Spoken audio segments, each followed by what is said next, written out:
Hello everyone, it's time for us to go and take a look at Google Health and compare it against Samsung Health, aka Samsung Health versus Google Fit, and see which particular one is a better one for you.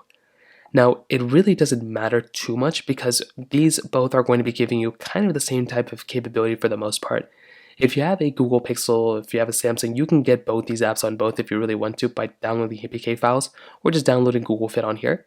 But I like both, and I don't know if there's one that I like more than the other one. I will say though, from a UI perspective, I do actually like Google Fit probably a little bit more than Samsung Health. I feel like Samsung Health, it looks nice and everything like that, right?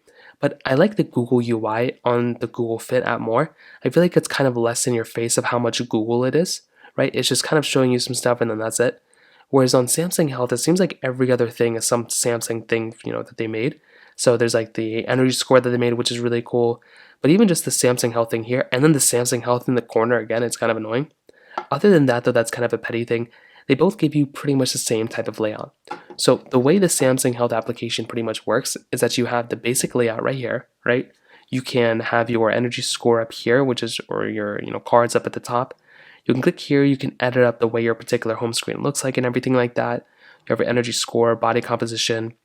You can track your food and your water intake within this particular application as well. And you can see your steps and your goals and everything like that too. And your workout history you can jump right in from this particular app too, which is really nice.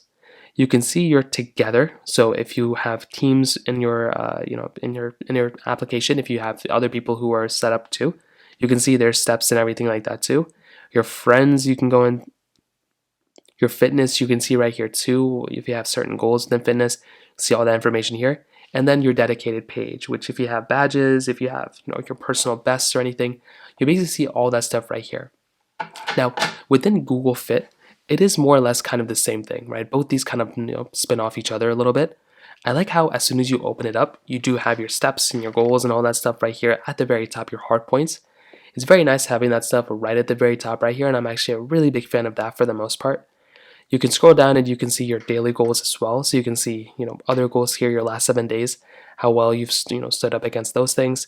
Your weekly target of, 0 of 150, your hard points in a week.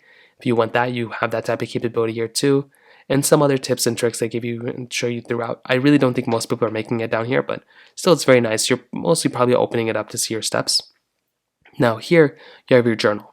You have a personal journal. If you want to go and type anything in here, you can have this type of information specifically for your health related things, which again is a super nice thing to have. You can click on this thing right here if you want to see your vitals, your activity, your body measurements, cycle tracking. You have that type of capability right here too, which again is a very nice thing to have. And at the very end, you have your profile. So you can go and change your weight, your height, and all that stuff here. If things ever change, you can modify those things here. So I will say at the core, there is a lot of familiarity, if that's the best way to describe it. The thing to keep in mind is that if you have a Google phone and you have a Google Pixel, like a Pixel Watch and a Pixel phone, I think using Google Fit is probably the best way to go just because it tags team well from using Google Fit and using your Google Pixel Watch. That's kind of the best thing I could probably say. If you have the Samsung Health app, I think the best way to think about this again is if you have a Samsung phone and a Samsung Galaxy Watch, and if you're tag teaming both those things, it probably makes a lot of sense to use the Samsung Health.